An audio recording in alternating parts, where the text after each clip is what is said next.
I have to achieve this target at any cost. करना है तो करना है, परिस्थितियां कितने भी खिलाफ हो, वक्त हालात परिस्थितियों की जंजीरें किसी भी हद तक आपको जकड़ के रख ले, उन जंजीरों को तोड़कर आपको आगे बढ़ना है। Ask, learn and implement this curiosity is very important. जब तक सांस है तब तक सीखने की मनस्थिति को विकसित करो। आप कुएं से पुराने जमाने में पानी निकालते थे रस्सी से, तो पत्थर पर भी रस्सी का दाग लग जाता है। करूंगा तो IAS IPS, नहीं तो खेती करूंगा। अगर आपके अंदर कंसिस्टेंसी है, लगे रहोगे, तो पत्थर पर निशान बनना तय है। तलवार को खम कर दो तो मरहम टपके, पत्थर को जो पिसार दो तो जमजम टपके। और कुदरत ने आपको दी है ऐसी जुर्रत कि सोलों को निचोड़ दो तो शबनम बरसे। आज 1 जनवरी है और 1 जनवरी के दिन आपको संकल्प लेना है और उस संकल्प को परसिस्टेंट एंड कंसिस्टेंट होकर पूरा करने के लिए खुद को समर्पित कर देना है। फिर कहूंगा,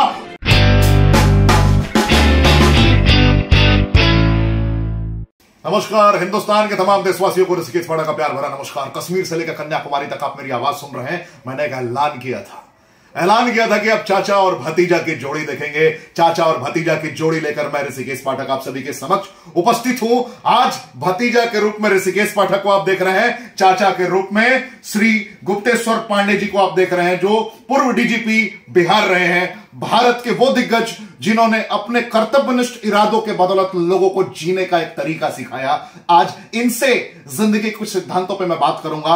आज की ये वीडियो थोड़ी लंबी जरूर हो सकती है, लेकिन बहुत बेहतरीन होगी। यकीन मानिए, अगर आखिर तक आपने देखा तो जिंदगी में बहुत कुछ सीख के जाएंगे आप। आज 6 पॉइंट पे मैं बात करूंगा, 6 पॉइंट पे इनसे कुछ सीखने की कोशिश करूंगा और मेरी सीखने की माइंडसेट के साथ आप भी बहुत कुछ सीख लेंगे, यहां पे मैं दावे के साथ कह सकता हूं। तो मैं जो भी सवाल सर से पूछूंगा वो आध्यात्मिक दृष्टिकोण से सर हमें बयां करने की कोशिश करेंगे, अपने लाइफ के एक्सपीरियंस पे हमें सिखाने की कोशिश करेंगे, प्रशिक्षित करने की कोशिश करेंगे। तो हो जाइए आप लोग तैयार, क्योंकि मैं पहला सवाल पूछने जा रहा हूं। पहला सवाल सर मैं आपसे यह जानना चाहता हूं, समझना चाहता हूं कि अगर कॉर्पोरेट लाइफ में समझना चाहे इंसान, बहुत बड़े लेवल पे लोग बिजनेस मॉड्यूल को बिल्ड करना चाहते हैं, बहुत बड़े लेवल पे लोग कामयाब होना चाहते हैं, अभूतपूर्व कामयाबी तक पहुंचना चाहते हैं, लेकिन सीखने के लिए लोग तैयार नहीं है। प्रशिक्षण प्रणाली को कनेक्ट करने के लिए लोग तैयार नहीं है। लोगों को कामयाबी बहुत तेजी से चाहिए, लेकिन प्रशिक्षण प्रणाली को प्रॉपर वे में कनेक्ट कैसे करना है उन्हें नहीं पता है। तो कोचिंग की क्या इंपॉर्टेंस है? पहला मेरा सवाल सर, कोचिंग की इंपॉर्टेंस क्या है, कैसे हम इसे आध्यात्मिक दृष्टिकोण से? नमस्कार। कोचिंग मतलब ट्रेनिंग। कोचिंग का मतलब होता है ट्रेनिंग। देखो, 3 चीजें हैं। आप किसी भी ऑर्गेनाइजेशन की बात करिए, चाहे वो पुलिस ऑर्गेनाइजेशन हो, कोई बिजनेस ऑर्गेनाइजेशन हो, किसी भी कारपोरेट वर्ल्ड में, किसी भी ऑर्गेनाइजेशन में सबसे इंपॉर्टेंट जो एसेट है वो ह्यूमन रिसोर्स है। इस बात को कभी never forget this, that human resource is the most important part of any organisation. तो उस ह्यूमन रिसोर्स को ट्रेन करना है, उसको कोच करना है। ट्रेनिंग में 3 बातें आती हैं। एक तो होता है नॉलेज को, अपने एम्प्लॉइज के नॉलेज को इनहांस करना है, क्योंकि अगर नॉलेज उसके पास नहीं रहेगा तो he cannot prove to be an asset for your company, for your organisation. Number 2 skill, मतलब practical application of that knowledge in real life, in your profession. तो नॉलेज है और उसका एप्लीकेशन अगर आप नहीं जानते हैं तो बड़ा मुश्किल है। और तीसरी बात है, सबसे इंपॉर्टेंट बात है एटीट्यूड। तो नॉलेज तो इनहांस करना है, स्किल को इनहांस करना है, लेकिन सबसे बड़ा चैलेंज आता है अपने एम्प्लॉइज के एटीट्यूड को चेंज करने में। ये सबसे बड़ा चैलेंज, सबसे बड़ा हर्डल है। तो देखो, एटीट्यूड अगर नहीं इंप्रूव करता है तो बड़ा मुश्किल है परफॉर्म करना। तो सबसे बात है कि काम करते हुए एम्प्लॉय लोग क्या करते हैं, बहुत कंप्लेन करते हैं, बहुत काम करना पड़ता है, बहुत दिन। ये कंप्लेन करने वाला जो एटीट्यूड है, नेवर कंप्लेन। अगर कंप्लेन करते हैं आपकी लाइफ भी मिजरेबल होगी और आप लाइबिलिटी बन जाएंगे किसी भी ऑर्गेनाइजेशन के लिए। फिर पॉजिटिव स्ट्रोक के लिए लोग वेट करते हैं, हम काम कर रहे हैं इतना तो कोई हमारी पीठ थपथपाए। Work for your own satisfaction, अपने सेटिस्फेक्शन के लिए करना है। और आप पक्का यकीन रखिए कि आप अगर ईमानदारी से मेहनत करते हैं तो your services will be recognised, लोग उसको रिकॉग्नाइज करेंगे। And never feel demoralise even if the credit for your good work goes to others. बहुत लोग हताश हो जाते हैं, हमने अच्छा काम किया, मेरे बॉस ने क्रेडिट ले लिया, मेरे दूसरे किसी कलीग ने क्रेडिट ले लिया। तो अपने को पॉजिटिविटी से हमेशा भर करके रखना है, इसको अपना इमोशनल प्रॉब्लम नहीं बनाना है। तो ये सब चीजें एटीट्यूड में सिंसियरिटी है, ऑनेस्टी है, हार्ड वर्क करने का वो जो भीतर से एक ज्वाला है, आग है, धधकनी चाहिए हमेशा। तो कोचिंग यानी ट्रेनिंग बहुत जरूरी है। कभी मौका मिला तो हम इस पर अलग से बहुत विस्तार से बात करेंगे। बहुत बहुत धन्यवाद सर, आपने बहुत ही बेहतर अंदाज में एक एक पॉइंट को एक्सप्लेन किया, इलस्ट्रेटिव वे में कनेक्ट करने की सर आपने कोशिश की। और मुझे उम्मीद है कि आप लोग एक एक पॉइंट लिख भी रहे होंगे। लिखना बहुत जरूरी है, याद रखिए, लोग सुनते जरूर हैं, लिखते नहीं है। अगर आप लिखेंगे नहीं तो आप उसे अपनी जिंदगी में एक्शनेबल पैटर्न में डेवलप नहीं कर पाएंगे और इसका कोई फायदा नहीं होगा। आपने अपनी जिंदगी का जो भी बहुमूल्य वक्त दिया, इसका आप लाभ नहीं उठा पाएंगे। इसी कड़ी में मैं दूसरा सवाल सर से पूछना चाहूंगा। सेकंड सी, पहला सी कोचिंग के बारे में मैंने पूछ लिया, सेकंड सी बहुत इंपॉर्टेंट है, चरित्र के बारे में मैं बात करूंगा, कैरेक्टर के बारे में बात करूंगा। किसी भी मकाम को प्राप्त करने के लिए इंसान का एक माइंडसेट होता है, different type of strategies build करता है, लेकिन चरित्र के अनुकूल। चरित्र पवित्र होने की परिभाषा क्या है और किस अंदाज में बिजनेस मॉड्यूल को कनेक्ट करते हुए किसी भी व्यापार में अभूतपूर्व कामयाबी तक पहुंचने के लिए आध्यात्मिक दृष्टिकोण से क्या सॉलिड आंसर हो सकता है चरित्र का, कैरेक्टर का, और कैरेक्टर का लाइफ में इंपॉर्टेंस क्या है, सर अभी अपने मुखारबिन से आपको एहसास कराएंगे। Thank you. Character is also part of attitude only, because देखो कंस के पास क्या था, नॉलेज भी थी, अस्त्र शस्त्रों को चलाने का स्किल भी था। रावण के पास क्या था, नॉलेज तो बहुत बहुत बड़े बड़े शास्त्रों का ज्ञाता था, वो अस्त्र शस्त्रों को चलाने की स्किल भी उसको थी, लेकिन उसका एटीट्यूड बहुत ही निगेटिव था। वो अपने नॉलेज को, अपने स्किल को वर्ल्ड के डिस्ट्रक्शन के लिए यूज करता था। अंत क्या हुआ आप जानते हैं, कंस का कैसे अंत हुआ, रावण का कैसे अंत कैसे हुआ। तो गीता में भी भगवान ने ही बताया, हमारे पूरे सनातन ग्रंथों में ही बताया कि सबसे अधिक इंपॉर्टेंट चीज है एटीट्यूड। ये एटीट्यूड आता है आपके पर्सनालिटी से, आपके परसेप्शन के, आपके वैल्यू सिस्टम से, आपके बिलीफ सिस्टम से। तो आपके बिलीफ सिस्टम को कैसे चेंज किया जाए, तो वो कंटिन्यूअस इस पर काम करना पड़ेगा। इसके टूल्स हैं, इसके टेक्निक्स हैं, वो कभी विस्तार से इस पर चर्चा हुई तो हम बताएंगे। स्मार्ट वर्क करना है, एटीट्यूड होना चाहिए कि हम जिस ऑर्गेनाइजेशन के लिए काम करते हैं उसके लिए हम जरूरत पड़े तो अपने प्राण की बाजी भी लगा देंगे। हमारे जो जितने भी सैनिक हैं वो पैसे के लिए नहीं सीमा पर अपनी जान देते हैं, उनके अंदर एक पॉजिटिव एटीट्यूड है, ये भारत माता है, हमें अपनी शहादत देकर भी अपने देश की रक्षा करनी है, इस जज्बे से भरे हुए होते हैं। तो हमारे एम्प्लॉई जो भी कॉर्पोरेट वर्ल्ड में किसी भी ऑर्गेनाइजेशन जो एम्प्लॉई हैं, उनके अंदर ये जज्बा पैदा कर दिया जाए कि this organisation is our mother और इसके लिए हमको काम करना है, तो आउटपुट बहुत ज्यादा बढ़ जाएगा। तो इस एटीट्यूड पर काम करने की बहुत जरूरत है। इसके टूल्स हैं, इसके टेक्निक्स हैं, किस तरह से हमारा हर एम्प्लॉई स्मार्ट वर्क करे, हार्ड वर्क के साथ साथ स्मार्ट वर्क करना है। स्मार्ट वर्क का मतलब है work with in the deadlines. तो ये ट्रेनिंग बहुत इंपॉर्टेंट है। बहुत बहुत धन्यवाद सर, बड़े कॉन्फिडेंस के साथ कोचिंग पे इन्होंने बताया, बड़े कॉन्फिडेंस के साथ कैरेक्टर पे सर ने बताया, और इतना बेहतरीन आंसर सुनने के बाद मुझे यकीन है कि आपके अंदर भी एक कॉन्फिडेंस, एक जुनून महसूस हो रहा होगा कि अगर आपने सारे सिद्धांतों का अनुपालन कर दिया तो आप कामयाब हो जाएंगे। इसी कड़ी में तीसरा सवाल जिसे मैं समझना चाहूंगा, एहसास करना चाहूंगा आध्यात्मिक दृष्टिकोण से, कम्युनिकेशन की इंपॉर्टेंस क्या है, कम्युनिकेशन की इंपॉर्टेंस क्या है जान जाएंगे तो आज के बाद अपग्रेडेशन मोड आपका स्टार्ट हो जाएगा। सर अगली, ये पार्ट ऑफ लर्निंग है। अगर कम्युनिकेशन नहीं होगा तो लर्निंग भी नहीं होगा। देखो किसी ऑर्गेनाइजेशन में वर्टिकल कम्युनिकेशन होता है, हॉरिजॉन्टल कम्युनिकेशन होता है। वर्टिकल कम्युनिकेशन उसको कहते हैं जो एम्प्लॉय और बॉस के बीच में होता है। हॉरिजॉन्टल कम्युनिकेशन उसको कहते हैं जो कलीग्स और काउंटर पार्ट्स के साथ होता है। ये बहुत ओपन होना चाहिए। कम्युनिकेशन में कोई वेगनेस नहीं होना चाहिए। जिसके साथ आप कम्युनिकेट कर रहे हैं उसमें ऑनेस्टी होनी चाहिए, ओपननेस होना चाहिए, और वो वेग नहीं होना चाहिए, उसको समझना चाहिए। और इस कम्युनिकेशन में हार्ट टू हार्ट कनेक्शन भी होना चाहिए। ये तो कंपनी के ऑर्गेनाइजेशन के लीडर हैं, उनको भी समझना है। जो उनके एम्प्लॉय हैं उनको भी समझना है कि ऊंचे पद पर बैठे हुए तो नीचे वाले को ये समझे कि वो भी ईश्वर का अंश है, उसके अंदर भी वही आत्मा है, ईश्वर का आशीर्वाद है और उसके पूर्व जन्म का प्रारब्ध है कि आप कहीं ऊंचाई पर बैठे हैं, वो कहीं नीचे है, लेकिन है उसी। He is also part of the same supreme consciousness, you are also part of the same supreme consciousness. इसलिए learn to respect each other, ये बहुत जरूरी है, ये सीखना है। और मान लो उसी काम को प्यार से आप अगर हैंडल करते हैं, वो ज्यादा आपका एम्प्लॉय बेहतर ढंग से परफॉर्म करेगा, आपका कलीग और काउंटर पार्ट भी ज्यादा बेहतर ढंग से कम्युनिकेट करेगा। तो मैं तो यही कहता हूं कि एक शेर में इसको कम्युनिकेशन को समझाऊं तो मैं कहूंगा, कातिल न बन गुनाह ना कर नूर बन के देख, कातिल न बन गुनाह ना कर नूर बन के देख, कुछ बन सके तो प्यार का दस्तूर बन के देख।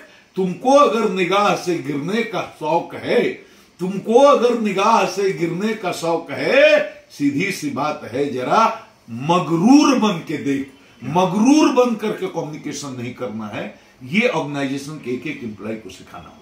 क्या बात है, अद्वितीय, अकल्पनीय। अभी तक की ट्रेनिंग में मैंने ये फील कर लिया कि मेरे कंधे खड़े हो चुके हैं। जरा एहसास कीजिए, कॉन्फिडेंस से मैं भर चुका हूं। क्या एहसास कराया सर ने, मुझे उम्मीद है आपने भी ये महसूस किया होगा। अगर इन सिद्धांतों पर चलने की आपने कोशिश की तो ये 2023 आपको बहुत कुछ देकर जाने वाला है। इसी कड़ी में मैं अगला सवाल सर से पूछना चाहता हूं, एहसास करना चाहता हूं। Next see, importance of commitment. Commitment is also part of character, I must tell you. Commitment, उसके लिए फोकस्ड होना बहुत जरूरी है। कमिटमेंट की, जिस ऑर्गेनाइजेशन के लिए हम काम कर रहे हैं, उस ऑर्गेनाइजेशन जो हमारे लिए टारगेट दिया हुआ है, I have to achieve this target at any cost. I do or die but I do this task, I complete this task. I just can't let it go. मैं इसको करूंगा करूंगा करूंगा। ये एटीट्यूड भी कोचिंग से आता है, ट्रेनिंग से आता है, बट इसके लिए सेल्फ ट्रेनिंग बहुत जरूरी है। तो इसके लिए एम्प्लॉइज को देखो समझाना बहुत जरूरी है कि जो भी टारगेट है उसको गिवन टाइम में, with in the time limits, हमको किसी भी कीमत पर पूरा करना है। हम तो लेट जाते हैं तो उसका भी बहाना खोज लेते हैं, ट्रैफिक जाम था, कुछ न कुछ बहाना दे लेते हैं। और टफ टास्क भी आपको देगा आपका बॉस, ऐसा टास्क देगा जो आपको शुरू शुरू में लगेगा इम्पॉसिबल है, और आपने अगर मान लिया कि इम्पॉसिबल है तो सच में जानिए आपके लिए वो इम्पॉसिबल है। No, whatever task is given to you, you have to do it, and you should feel, you talk to yourself, you convince yourself that I can do it, I will do it, I can complete it, I will complete it. अगर ये आपके अंदर will power आ गया तो I am sure you will do it. ये बहुत ही जरूरी। हमको एक बहुत खतरनाक अपराधी को पकड़ने की चुनौती मिली। हमारे एक बड़े पदाधिकारी ने कहा, you have to catch him at any cost. It was not a very easy task, it was very difficult. क्योंकि जो आप डायलॉग सुने हैं कि वो गब्बर का कोई बकरी का बच्चा है, दौड़ा और पकड़ लिया, उसी तरह से। But I decided I do it and I did it. I don't want to go in that story, but once you believe you can do it, you can do it. So wherever you are, in any organisation, wherever you are, आप जिस भी organisation में काम कर रहे हो, जो target मिले, अपने अंदर कमिटमेंट होना चाहिए। आई can do, I will do, and that makes the difference. बहुत बड़ी बात इन्होंने बताई, कमिटमेंट के ऊपर आपने महसूस किया। करना है तो करना है, परिस्थितियां कितने भी खिलाफ हो, वक्त हालात परिस्थितियों की जंजीरें किसी भी हद तक आपको जकड़ के रख ले, उन जंजीरों को तोड़कर आपको आगे बढ़ना है। ये इन्होंने अपने शब्दों में आपको एहसास करा दिया। करना है तो करना है। एक लाइन यही कहना चाहूंगा अध्यात्म के माध्यम से, रघुकुल रीत सदा चली आई, प्राण जाई पर वचन न जाई। सदियों से ये कहानी हम सुनते आए हैं। कमिटमेंट की वैल्यू हमें वहां से भी बहुत बड़े पैमाने पर सीखने और भतीजा जी सबरी का देख लीजिए, 10,000 वर्ष तक पड़ी रही। भगवान आएंगे, एक दिन भी छोड़ा नहीं। 10,000 वर्षों तक सुबह से शाम तक वो झाड़ू पोंछा लगा रही है। आज तो आएंगे, आज तो आएंगे, आज तो आएंगे। 10,000 साल लगा, लेकिन भगवान को आना पड़ा, आना पड़ा, आना पड़ा। ये था सबरी का कमिटमेंट। कमिटमेंट बहुत जरूरी। कमिटमेंट तो आपने फील कर लिया। अब देर ना करते हुए सीधा अगले सी पर पहुंचते हैं, अगले सवाल पे पहुंचते हैं ये मैं बात करूंगा क्यूरियोसिटी से रिलेटेड एंड केयरिंग से रिलेटेड। जरा इसकी इंपॉर्टेंस आप बताएं, बिजनेस मॉड्यूल को कनेक्ट करने में क्या है सर? देखो, क्यूरियोसिटी अगर खत्म तो लर्निंग खत्म। ये लर्निंग का बेसिक बीज है क्यूरियोसिटी। जैसे क्यूरियोसिटी खत्म हुआ, आपका ग्रोथ वहीं रुक गया। You cannot learn, you cannot develop yourself, you cannot progress, you cannot achieve any big goal in your life. So this curiosity is very important.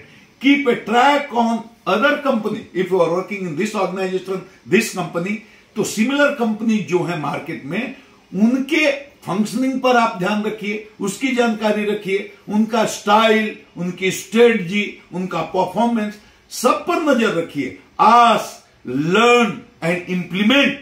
This curiosity is very important. ये curiosity नहीं रहेगी, learning का process रुक जाएगा, आपका self development रुक जाएगा। जिस ऑर्गेनाइजेशन में काम कर रहे हैं आप, उस ऑर्गेनाइजेशन का ग्रोथ भी इससे प्रभावित होगा। तो मेरी क्यूरियोसिटी देखिए, I didn't know anything about social media. I don't know, I didn't know how to, operate even a smart mobile. But when I realized that social media is important, I have to communicate with people through social media. I learned it. I didn't know at all. लेकिन हमारे अंदर curiosity हुई तो मैंने सब कुछ सीख लिया। तो ये तो छोटा सा उदाहरण हुआ, लेकिन लाइफ लॉन्ग लर्नर बनना पड़ेगा। लाइफ लॉन्ग लर्नर, इसको नोट करो, life long learner. Learn till you are alive. Every day you have to learn and you have to be very curious about things. और ये ऐसा नहीं कि material लाइफ में, spiritual लाइफ में भी अगर आपको ग्रो करना है तो you have to learn every day. You have to learn every day. You have to be curious. What more? What further? Then only your personality develops. Remember this. बहुत बड़ी बात इन्होंने बताई। जब तक सांस है तब तक सीखने की मनस्थिति को विकसित करो। आप सीखना ही तो जिंदगी का मकसद होना चाहिए। अपग्रेड करना जीवन का मकसद होना चाहिए। अगर आपने अपग्रेडेशन मोड को इख्तियार कर लिया, कनेक्ट कर लिया, तो जीवन में कभी आपका डाउनग्रेडेशन नहीं होगा। आप डाउनग्रेड नहीं होंगे। रेगुलर बेसिस पे अपग्रेड करते रहिए, सीखते रहिए, जिज्ञासु बने रहिए और बस खुद का भी ख्याल रखिए और अपने लक्ष्य का भी ख्याल रखिए। इसी कड़ी में अगला सवाल सर से मैं पूछना चाहता हूं और ये आखिरी सी है, बहुत इंपॉर्टेंट। निरंतरता की मैं बात करूंगा, कंसिस्टेंसी की बात करूंगा।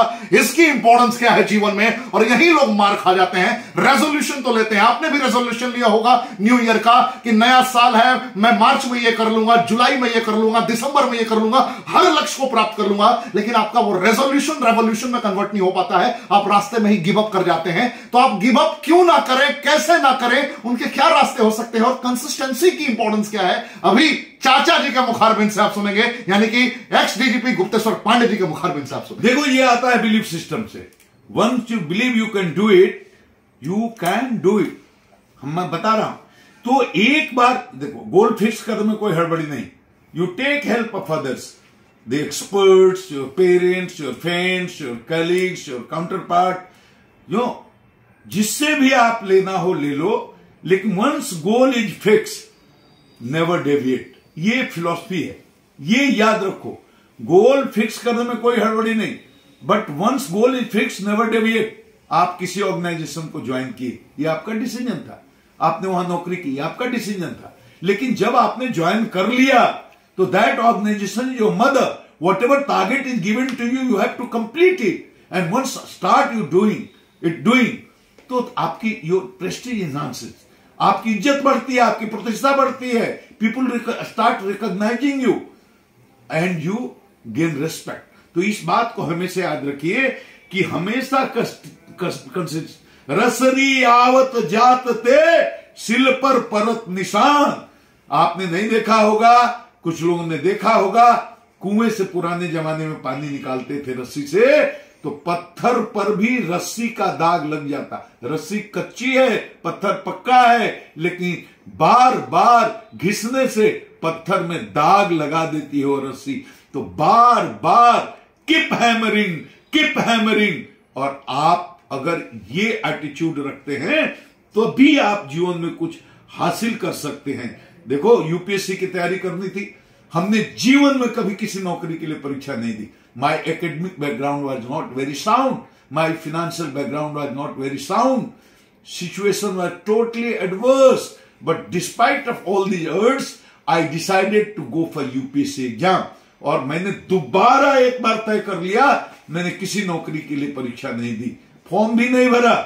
करूंगा तो आईएएस आईपीएस, नहीं तो खेती करूंगा। खेती करना बुरा नहीं, लेकिन करूंगा तो नौकरी यही करूंगा। पहली बार सफलता नहीं मिली, दूसरी बार जहां जाना चाहते थे नहीं गए, लेकिन तीसरी बार सफलता मिली, आईपीएस हुए।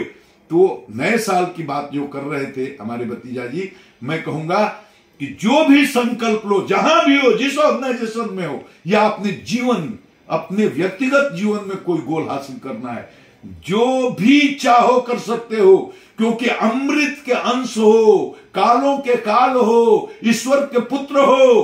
क्या बिगाड़ सकती हैं क्षुद्र परिस्थितियां? सिचुएशन एडवर्स भी हो तो कुछ नुकसान नहीं होगा अगर आपके अंदर कंसिस्टेंसी है, लगे रहोगे तो पत्थर पर निशान बनना तय है, क्योंकि भगवान के अंश हैं आप, उस गॉड के अंश हैं आप, आपके अंदर वो आनंद का, वो सत्य का अंश है। आप जो संकल्प करेंगे और उस संकल्प के अनुसार मेहनत करेंगे, वो हासिल करेंगे। तलवार को खम कर दो तो मरहम टपके, पत्थर को जो पिसार दो तो जमजम टपके। और कुदरत ने आपको दी है ऐसी जुर्रत कि सोलों को निचोड़ दो तो सब नंबर से। Anything is possible, everything is possible. Be consistent, be persistent. क्या बात, क्या बात। आज जैसी लर्निंग बड़े बड़े दिग्गजों को आपने सुना होगा, महसूस किया होगा, लेकिन इस चाचा भतीजे की जुगलबंदी ने आपको एहसास करा दिया जीवन के 6 पॉइंट। आज 1 जनवरी है और 1 जनवरी के दिन आपको संकल्प लेना है और उस संकल्प को परसिस्टेंट एंड कंसिस्टेंट होकर पूरा करने के लिए खुद को समर्पित कर देना है। फिर कहूंगा, वक्त हालात परिस्थितियों की जंजीरें कितने भी खड़ी क्यों ना हो, उन जंजीरों को तोड़कर आपको अचीवमेंट प्राप्त करना है। ऐसे ही आप सभी को प्रेरित करने के लिए कश्मीर से लेकर कन्याकुमारी तक चाचा और भतीजा की जोड़ी लगातार आपके लिए मौजूद रहेगी। तैयार हो जाइए, पूरे हिंदुस्तान में हमने बिगुल बजा दिया है।